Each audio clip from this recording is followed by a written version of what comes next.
Hello students, आज आपण start करणार आहोत thermodynamics, chemical thermodynamics. But before that सगळ्यात महत्त्वाची गोष्ट जर का काय असेल तर त्याच्यामधले कंटेंट्स जे आहेत, सी टीच्या दृष्टीने कंटेंट्स, बोर्डच्याही दृष्टीने कंटेंट्स डोक्यात राहणं हे फार गरजेचं आहे.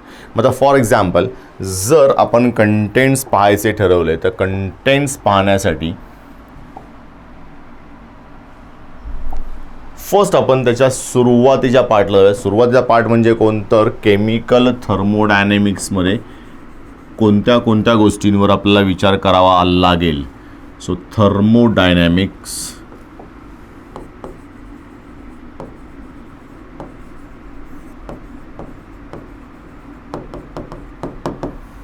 Chemical thermodynamics and energetics. So first one very very important thing की याच्यामध्ये कोणत्या कोणत्या टर्म्स आहेत ज्या आपल्याला यूज करायच्यात, कोणत्या कोणत्या टर्म्सचं नॉलेज असलं पाहिजे. So first one we have to know about what the system. सराउंडिंगला फार महत्त्व नाही आहे, बट सिस्टीमला महत्त्व आहे, कारण सिस्टीमवर आपण काम करणार आहोत. सो सिस्टीम माहीत असणं गरजेचं आहे. देन या सिस्टीमच्या 3 टाईप्स आहेत. एक आहे ओपन सिस्टीम, दुसरी आहे क्लोज्ड सिस्टीम आणि तिसरी आहे आयसोलेटेड.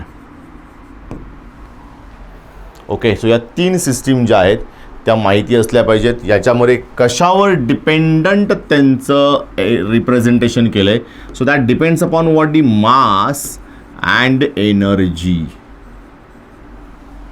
सो ज्यांच्यामध्ये mass and energy both exchange between system and surrounding known as what the open system. Close system म्हणजे कोण, ज्याच्यामध्ये फक्त एनर्जी एक्सचेंज होईल, not the mass, known as what the closed system.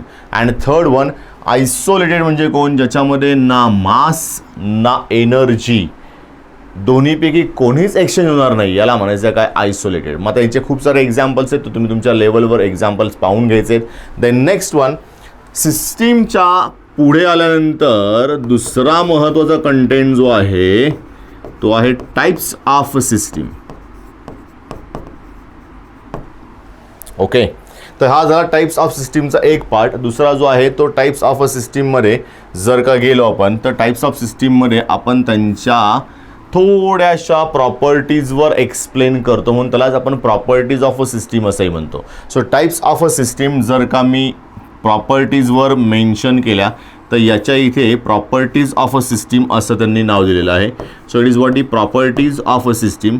So first one जी आहे ती intensive आणि second one जी आहे ती एक्सटेन्सिव्ह. इंटेन्सिव्ह आणि extensive. So intensive means what and extensive means what, याच्याबद्दलची थोडीशी information. Intensive means what, the amount does not vary, not vary mention here, means what ती प्रॉपर्टी अमाऊंटवर डिपेंड नसेल. तुम्ही अमाऊंट कितीही यूज करा, काही प्रॉब्लेम नाही, त्या प्रॉपर्टीमध्ये काही चेंज होणार नाही. फॉर एक्झाम्पल 1 ग्रॅमचा बॉइलिंग पॉईंट आणि 1 kgचा बॉइलिंग पॉईंट दोन्ही सेम असेल. सो बॉइलिंग पॉईंट हा मासवर किंवा त्याच्यामधल्या अमाऊंटवर डिपेंड नाही आहे. So it's called as what the intensive property. But suppose that एखादी गोष्ट किंवा एखादी प्रॉपर्टी त्याच्यामध्ये जो काही अमाऊंट आहे त्या अमाऊंटवर डिपेंड जर का असेल तर त्याला काय म्हणतो आपण, extensive property. For example mass, volume, या अशा काही गोष्टी आहेत ज्या त्यांच्यामध्ये किती अमाऊंट आहे याच्यावर डिपेंड आहेत. बट इकडे आलो आपण तर टेम्परेचर, या टेम्परेचरचे 2 फॉर्मॅट, एक मेल्टिंग पॉईंट, एक बॉइलिंग पॉईंट. हा काही त्यांच्या अमाऊंटवर डिपेंडंट नाही आहे. त्यांचा अमाऊंट कितीही असाना, त्यांचा मेल्टिंग पॉईंट मात्र सेम राहील. For example water boils at 100 degree Celsius. So तुम्ही 1 ग्रॅम पाणी घ्या किंवा 1000 ग्रॅम पाणी घ्या, त्याच्यामध्ये काही फरक पडणार नाही. Water boils at 100 degree Celsius तर 100च. मग 1 ग्रॅमचं सुद्धा 100 नेल्यानंतरच बॉइलिंग होईल आणि 100 नेल्यानंतर 1 kgचं पण बॉइलिंग होईल. त्याच्या अलीकडे पलीकडे कुठेही होणार नाही आहे. मग हे सगळ्यात महत्त्वाचं आहे. देन प्रोसेसेस आहे आपल्याकडे. तर प्रोसेसेसमध्ये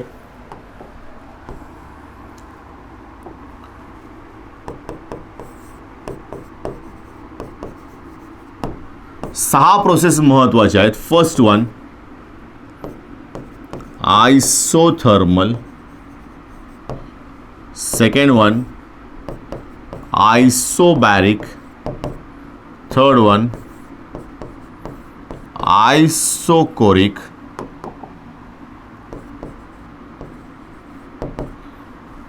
fourth one adiabatic, fifth one reversible आणि सिक्स्थ वन इरिव्हर्सिबल. सो या 6च्या 6 टर्म्स माहीत असणं गरजेचं आहे, जेणेकरून आपल्याला त्यांना एक्सप्लेन करता येईल. सो आयसोथर्मल म्हणजे काय, तर अशी प्रोसेस जी कॉन्स्टंट टेम्परेचरला होती. It runs at what constant temperature. Then second one, या आयसोथर्मल प्रोसेसमध्ये normally delta U is equal to 0 असतो. टेम्परेचर कॉन्स्टंट आहे, so there is no change in internal energy. Okay, so delta U is equal to 0. आयसोबॅरिकला pressure is constant not D 0. Okay, म्हणजे या केसमध्ये लक्षात ठेवायचं. इथे आयसोकोरिकमध्ये delta V is equal to 0. Delta stand for difference. Clear, म्हणजे delta V सांगतोय मी, व्ही कॉन्स्टंटच आहे. पण जेव्हा आपण नॉर्मल इक्वेशन्स पाहतो तेव्हा आपल्याकडे नॉर्मली व्हीला आपण चेंज इन व्हॉल्यूमच्या लेवलमध्ये पाहत असतो. ज्याच्या केसमध्ये मला चेंज इन व्हॉल्यूम जर का एक्सप्लेन करायचा असेल तर तो व्हीने दाखवावा लागेल. आणि change in volume in isochoric process always 0. Okay, then adiabatic प्रोसेसमध्ये amount of heat absorb or evolve is equal to 0. म्हणजेच काय, तर ती हीट ॲब्झॉर्बही करत नाही आणि ती हीट इव्हॉल्वही करत नाही. It's a hot process in which no evolution, no absorption of energy takes place. So it's called as what the adiabatic process. Then the reversible process मध्ये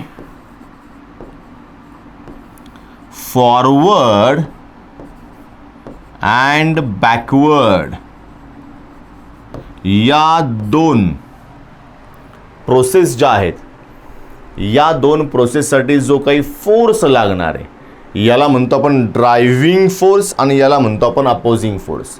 सो ड्रायव्हिंग फोर्स आणि opposing force या दोघांमधला difference अतिशय कमी असेल. And that can be reverse, means what, reverse करू आपण by just increase slight opposing force. म्हणजे आपण कुठल्याही लेवलला त्याला अपोजिट करू शकतो. So for reversible reaction process we have to explain on the basis of what the driving and opposing force. If the driving and opposing force differ by infinitesimal small quantity, then that process is called as what the reversible process. आणि जर irreversible process आहे तर या दोघांमधला difference बऱ्यापैकी मोठा असेल. So there is a large difference between a reversible and irreversible process. Okay, आणि या दोघांना एक्सप्लेन करताना कशावर एक्सप्लेन करायचं आहे तर ड्रायव्हिंग आणि अपोजिंग फोर्सवर. सो ह्या दोन महत्त्वाच्या गोष्टी, ड्रायव्हिंग आणि अपोजिंग. सो या इथल्या टर्म्स ज्या आहेत त्या बऱ्यापैकी आपण टर्म्स पाहिल्यात.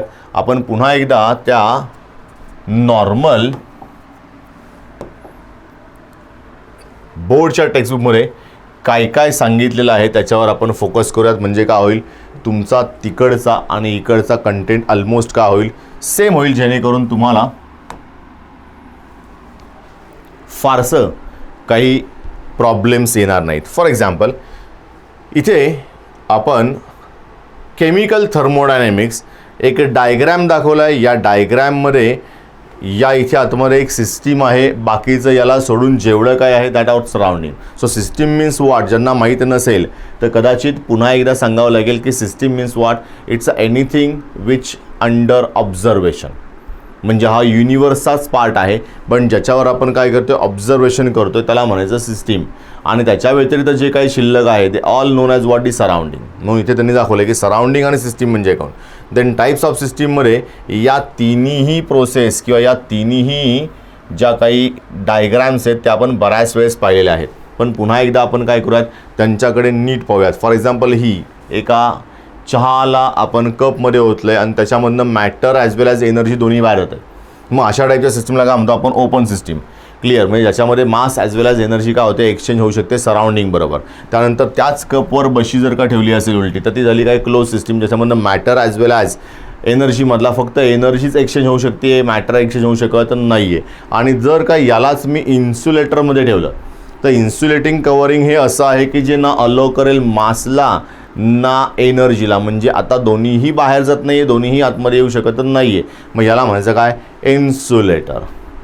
ओके, सो याच्यामध्ये तिन्ही सिस्टीम्स आपण कशावर एक्सप्लेन केल्या होत्या, तर explain on the basis of energy and mass. Then next one, properties of सिस्टीममध्ये extensive property and intensive property. याच्यामध्ये महत्त्वाचा वर्ड काय सांगितलं होता, the property which depends on amount. जर का ती अमाऊंटवर डिपेंड असेल त्याला काय म्हणायचं, एक्सटेन्सिव्ह प्रॉपर्टी. आणि सगळ्यात महत्त्वाचे यांचे एक्झाम्पल्स आहेत अकॉर्डिंग टू CT ओरिएंटेशन. जर का आपण पाहिलं तर एक्झाम्पल्स माहिती असले पाहिजे, mass, volume, internal energy, heat capacity and number of moles. हे सगळे depend on what the quantity आहेत. सो डिपेंड ऑन जर का क्वांटिटी असेल तर त्यांना काय म्हणतो आपण, एक्सटेन्सिव्ह प्रॉपर्टी. देन इंटेन्सिव्ह प्रॉपर्टीचे एक्झाम्पल त्याहीपेक्षा महत्त्वाचे आहेत, कारण होतं काय माहिती आहे का, एक्सटेन्सिव्ह प्रॉपर्टी लगेच लक्षात येते बट इंटेन्सिव्ह प्रॉपर्टी लक्षात येत नाही. आणि काही एक्झाम्पल इंटेन्सिव्हचे असे असतात की जे आपल्याला माहीत असणं गरजेचंच आहे. फॉर एक्झाम्पल इंटेन्सिव्ह म्हणजे काय, आपण तिथपर्यंत पहिल्यांदा जाऊ. Intensive means what, the properties which depends upon what, amount or independs upon amount. तर ही इंटेन्सिव्ह आहे म्हटल्यानंतर काय असली पाहिजे, इंडिपेंडंट. जी एक्सटेन्सिव्ह होती ती डिपेंडंट होती, जी इंटेन्सिव्ह आहे ती डिपेंडंट नाही आहे. So it is what, independent of the amount of matter. So एक्झाम्पलमध्ये pressure, temperature, surface tension, viscosity, melting point, boiling point and specific heat, या सर्व प्रॉपर्टी ज्या आहेत त्या इंटेन्सिव्ह आहेत. म्हणजे यांच्या आणि क्वांटिटी ऑफ सबस्टन्सच्या किंवा सिस्टीमच्या काहीही संबंध नाही आहे. So there is no relationship between what the quantity of or amount of a substance. So it is independent. Clear. मग हा झाला इंडिपेंडंट. Then state function. आता हे झाले नॉर्मल सगळे आपले parameter. State function means what, तर ज्या फंक्शनची व्हॅल्यू इनिशियल आणि फायनलवर डिपेंड असेल त्याला म्हणतो आपण स्टेट फंक्शन. सो इथे आपण सिम्पली एक्सप्लेन केलं आहे की एखादं जर प्रोसेस आहे त्या प्रोसेसमध्ये सपोज दॅट माझ्याकडे काही मेजरेबल पॅरामीटर्स आहेत. जस्ट फॉर एक्झाम्पल प्रेशर आहे,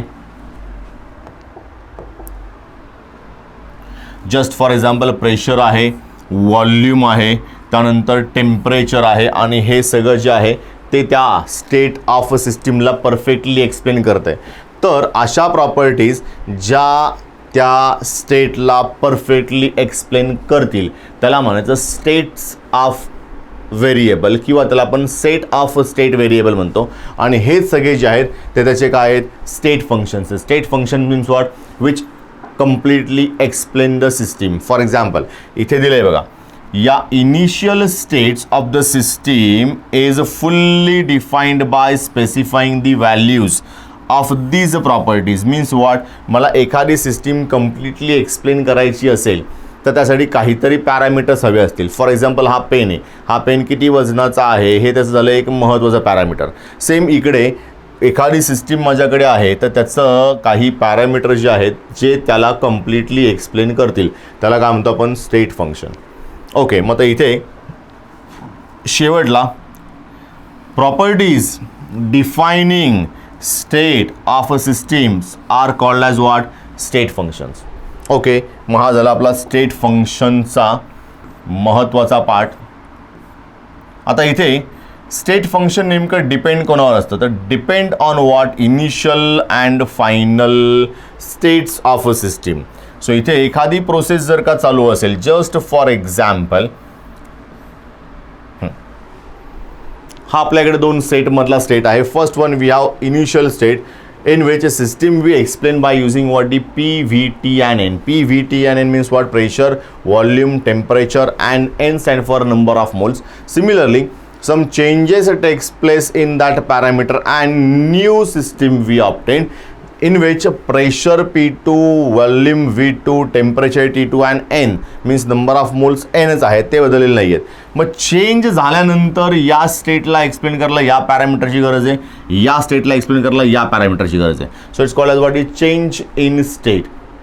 मग चेंज जरी झाली असेल तरी पण इनिशियल स्टेट किंवा फायनल स्टेट दोन्हीपैकी कोणती का असाना त्यांना एक्सप्लेन करण्यासाठी मला या स्टेट फंक्शन्सला किंवा त्या स्टेटच्या फंक्शन्सला यूज करावं लागणार आहे. So it's called as what is set of a state function. And second one पण जो आहे तो कोण आहे, set of a state function. So suppose that माझ्याकडे चेंज होत असेल तर state function depends on initials and final values. Initials and what, final values. So याला म्हणतो आपण काय, स्टेट फंक्शन. पुढे पाथ फंक्शन म्हणजे काय, तर ते पाथवर डिपेंड असेल, स्टेटवर नसेल. जसं इथे सांगितलं आहे, the property in which depends on the state or states of a system and independent on the path followed by system called as what is state function. म्हणजे हे कोणावर depending, that depends upon what is state, not depend upon what is path. मग याला म्हणजे state function. आणि जे पाथवर depend आहे that function is known as what is path function. मग फॉर एक्झाम्पल वर्क, हीट ही किती ॲब्झॉर्ब होती याचा एक पाथ असतो. म्हणजे initially it absorb more energy, more energy, more energy. जसं जसं टेम्परेचर वाढत जाईल तसं ते कमी कमी एनर्जी ॲब्झॉर्ब करत जाईल. सो इथे काय झालं, हे डिपेंड अपॉन कोण आहे, path. For example W also depend upon what the path. म्हणजे एखादं कोणतंही काम घेतलं आपण तर इनिशियली कामाची इंटेन्सिटी जास्त असते, नंतर कामाची इंटेन्सिटी कमी होते. ओके, मग त्याला म्हणायचं काय, पाथ डिपेंडंट फंक्शन. सो हे जे फंक्शन पाथवर डिपेंड आहे त्या फंक्शनला आपण म्हणतो पाथ डिपेंडंट. आणि जे फंक्शन पाथवर डिपेंड नाही त्याला म्हणायचं काय, स्टेट फंक्शन. मग हे महत्त्वाच्या दोन कंटेंट्स. आणि नंतर थर्मोडायनॅमिक इक्विलिब्रियम जे आत्ता सध्या आपल्याला गरजेचं नाही आहे. And now we are moving towards what the processes and its types, जे आत्ता 10 मिनिटापूर्वी मी ऑलरेडी एक्सप्लेन करून झाल्यात. First one, isothermal process. So isothermal process means what, ज्याच्यामध्ये टेम्परेचर कॉन्स्टंट असेल throughout the transformation, called as what, isothermal process. So इकडे आपल्याकडे ऑलरेडी सांगितलं आहे, throughout the transformation means what, if there is a process which occurs at constant temperature than pressure, not pressure, temperature का constant आहे तर त्या प्रोसेसला आपण काय म्हणणार आहे, आयसोथर्मल प्रोसेस. ओके, मग आयसोथर्मल सारखंच आपल्याकडे कोण आहेत, second one we have isobaric process. जसं मी महत्त्वाचं सांगितलं होतं की ज्या महत्त्वाच्या कंटेंट्स आहेत त्या म्हणजे delta T is equal to 0 and delta U is equal to 0. If there is no change in temperature means what is difference between temperature is 0. Similarly जर का इथे डेल्टा यू 0 दिला आहे म्हणजे याचा अर्थ काय, difference between the internal energy change is what is 0 means what is no heat absorb, no heat evolve. Okay, याने त्यांच्या जर का हीट ॲब्झॉर्ब केली असेल, इव्हॉल्व जरी केली असेल तरी पण त्यांच्या इंटरनल एनर्जीमध्ये काहीही फरक पडलेला नाही. Internal energy remains constant. So change in internal energy is equal to 0. सो हे झालं आपलं first one. Then second one, आयसोबॅरिकमध्ये जर का आपण आलो तर delta P is equal to 0 आहे. आयसोकोरिकमध्ये जर का मी आलो तर delta V is equal to 0 आहे.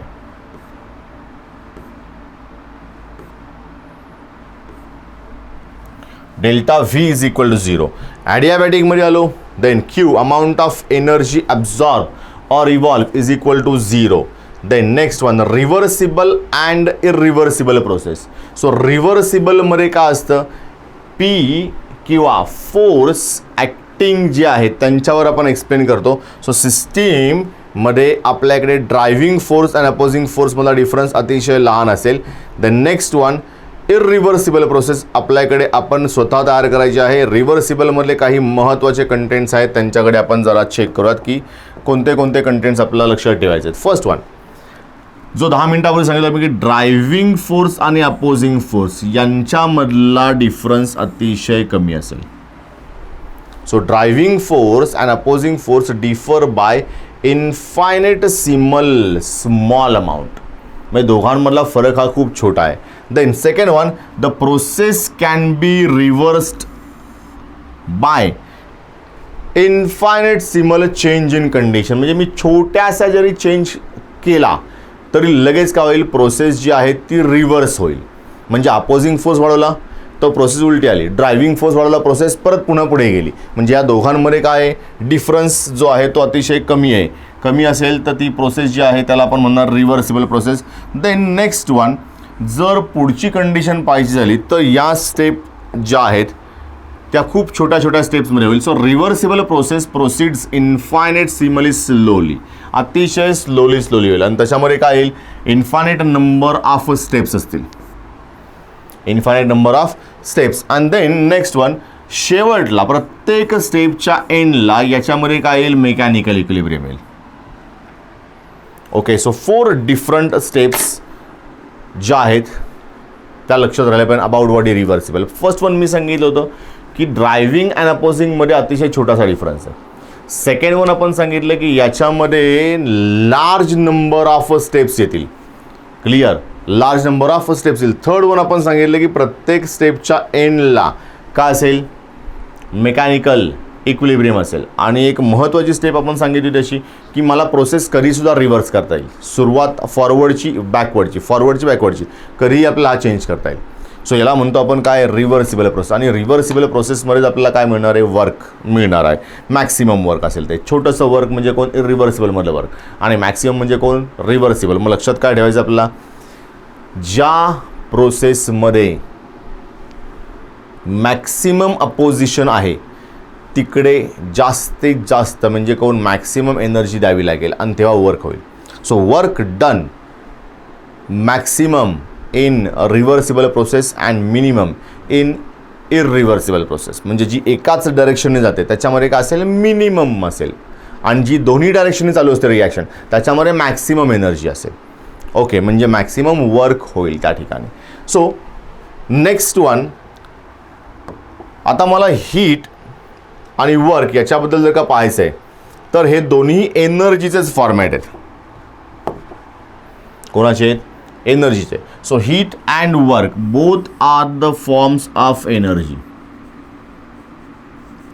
बरं, मग आता हे काय आहे, कशासाठी आपण पाहायचं आहे, तर कोणत्याही सबस्टन्सला आपण एनर्जी प्रोव्हाइड केली to do the work or to increase the temperature, means what the heat capacity, heat वाढवायची मला त्याची समजा, एनर्जी वाढवायची. तर असं कधीच होतं नाही की आपण जेवढी एनर्जी त्याला प्रोव्हाइड केली आहे एकतर that whole energy convert into what, work, किंवा that whole energy convert into temperature increase और हीट. असं कधी होणार नाही आहे. तर आपण जेवढी एनर्जी देणार आहोत that normally divide into 2 parts.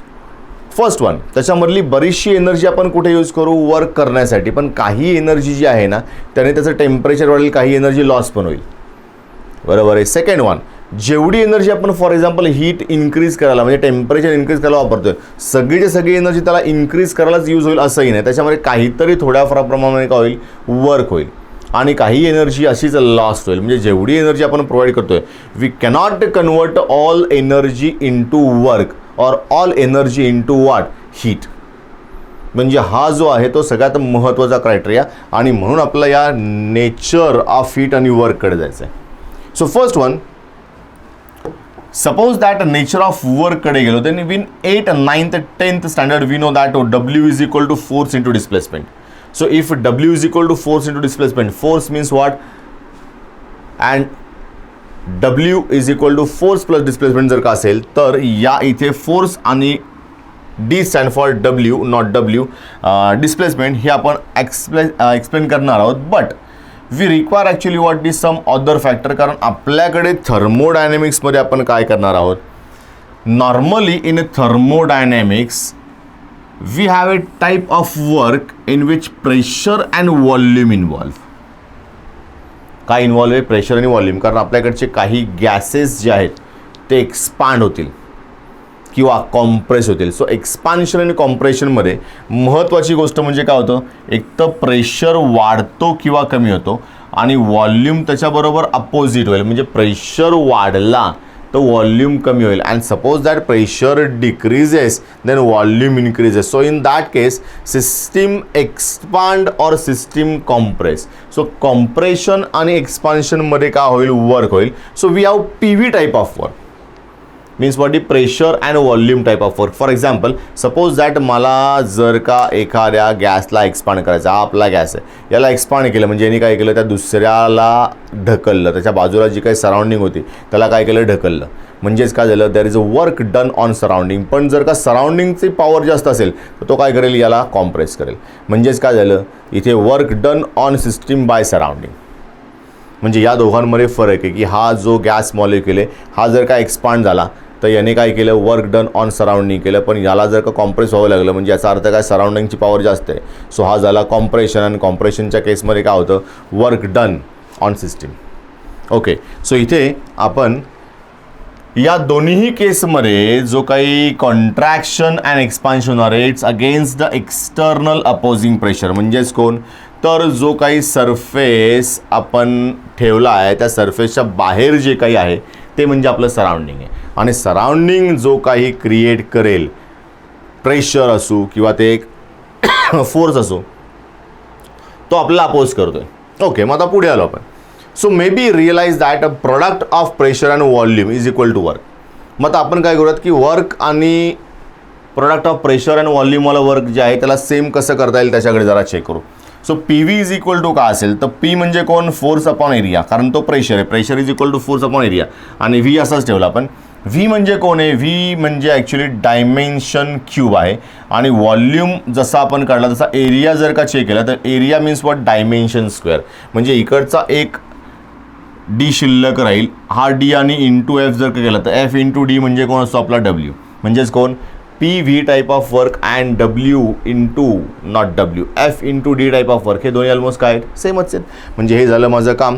मग आता इथे एक्झाम्पल म्हणून आपण घेतले first one, decomposition of H2O2. So याच्यामध्ये जर का H2O2 डिकम्पोज झाला then it forms what, H2O plus O2.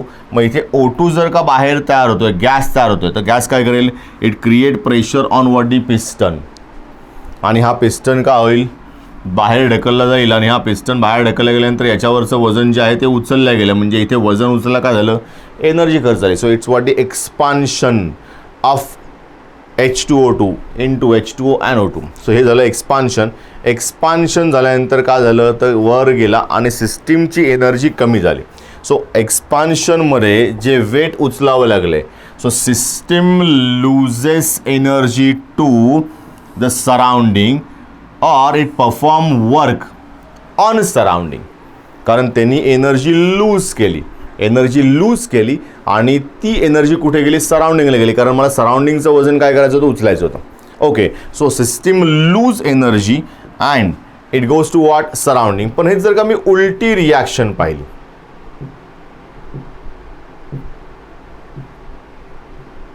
Yes, कारण आता हे ड्रॉ करायला मला फार वेळ जाईल. सो इथे आपण NH3 आणि HCl ची रिॲक्शन केली.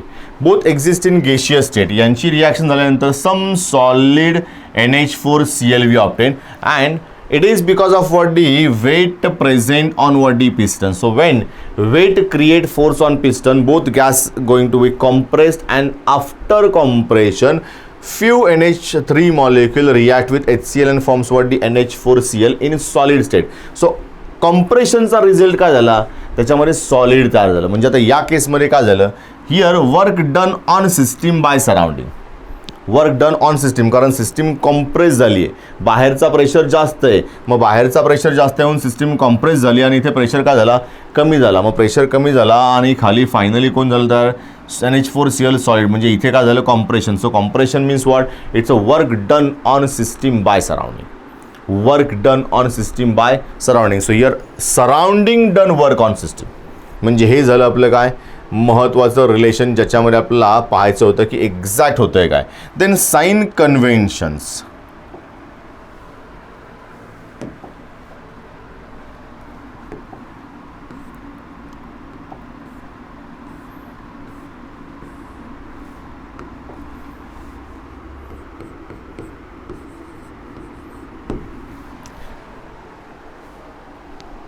साइन कन्व्हेन्शनमध्ये W अँड Q या दोघांच्या साइन्स लक्षात ठेवणं हा एक डिफिकल्ट टास्क असतो. सो फर्स्ट वन, आत्ता एक 2 मिनिटापूर्वी आपण सांगितलं की कोणी कोणावर वर्क केलं आणि कोणी कोणाकडे एनर्जी दिली. सो सपोज दॅट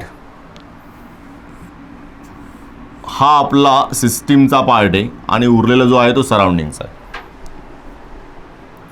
सपोज माझ्याकडे ॲरो आहेत इंडिकेशनसाठी. Right now imagine that work done on system by surrounding, so it get compressed. मग या केसमध्ये डब्ल्यू जो आहे W it is positive. Means what? It's a positive work of compression, work of compression, work of compression. So positive म्हणजेच कोण? Work done on system by surrounding. आणि समजा negative असेल then we indicate by arrow going outward. So negative, W is equal to what? Negative. याचा अर्थ काय? Work done on surrounding by system, म्हणजे याच्यामध्ये सिस्टीमची एनर्जी कमी झाली. Energy we use to do the work, energy we use to do the work म्हणजे सिस्टीमची काही एनर्जी आपण वापरली. मग जर का सिस्टीमची काही एनर्जी आपण वापरली असेल तर याच्यामध्ये सिस्टीमची एनर्जी झाली कमी, आणि याला म्हणतो मग आपण काय? Energy which we use to convert not convert to do the work. मग हे झालं तुमचं दोन फॉर्मॅट. सेकंड वन, आता क्यूच्या फॉर्मॅटमध्ये जाऊ. Q is equal to negative आणि Q is equal to positive. हे झाले दोन फॉर्मॅट. मग आता Q is equal to positive negative कधी असेल? Q is equal to negative जेव्हा amount of energy it lose, means what? सिस्टीमची एनर्जी कमी झाली. आणि Q is equal to positive म्हणजेच काय? सिस्टीमची एनर्जी वाढली आहे. So energy of a system increases आणि energy of system decreases. Then we increase and decrease indicate by what? The quantity Q. Q means what? Amount of heat energy absorbed or evolved. So amount of heat energy absorbed or evolved. Negative sign indicate there is a change or there is a decrease in energy of system, and positive sign indicate there is increase in energy of a system. So increase and decrease या दोघांमध्ये indication simple आहे. So हे झालं आपलं कोण? W आणि सीच्या sign conventions. Then next one, पुढे महत्त्वाचा कंटेंट जो आहे तो म्हणजे W max. So what is W max? W max means maximum work done. मग आपल्याकडे दोन डिफरंट टाईपचे वर्क्स होते. 10 मिनिटापूर्वी आपण नॉर्मल डब्ल्यू पाहिलं होतं. W is equal to what? P delta V. मग आता हे कशाने दाखवतो आपण? Minus P external into delta V. Okay, so minus sign indicate we are performing work against the constant external pressure. म्हणजे याचा अर्थ काय तेच खूप लोकांना समजत नाही. ही आपली सिस्टीम आहे आणि सिस्टीमचं जे काही वर्क चाललं आहे ते अपोजिशनमध्ये आहे किंवा अपोजिट डायरेक्शनमध्ये आहे जे काही बाहेरचं सराउंडिंग आहे त्याच्यानुसार. मग आता बाहेरचा प्रेशर आपण मोजतोय तर त्याला काय घ्यावं लागेल? मला P external, but it is what? Negative. Negative sign indicate it is against the system work. Okay, म्हणजे सिस्टीमच्या प्रेशरचा हा एक्झॅक्ट अपोजिट आहे. So it is minus P external into delta V. Minus P external into delta V. So याला म्हणायचं काय? Normal work. मग जी प्रोसेस आयसोथर्मल आहे पण रिव्हर्सिबल नाही आहे तरीसुद्धा नॉर्मल वर्क डब्ल्यू. आणि जी प्रोसेस आयसोथर्मल आहे बट महत्त्वाची गोष्ट रिव्हर्सिबल. रिव्हर्सिबल आला याचा अर्थ काय असेल? W max. W max means what? Maximum work. So when we have reversible process at that time work must be what? The maximum. Okay, so maximum work करेल तर सगळ्यात महत्त्वाची स्टेटमेंट मी सांगितलं आहे. रिव्हर्सिबल हा वर्ड ज्या ज्या ठिकाणी सापडेल त्या त्या ठिकाणी हा लक्षात ठेवायचा की हा it's a form of what? The maximum work. Okay, so maximum वर्कचं एक एक्झाम्पल तुमच्याकडे दिलं मी की कशावरून तुम्हाला एक्झॅक्टली तो एक्सप्लेन करायचा आहे किंवा कशावरून तो एक्झॅक्टली आयडेंटिफाय करायचा आहे. आता मॅक्सिमम वर्कमध्ये डेरिवेशन जे काय आहे ते तुम्ही पाहून घ्या एकदा. How to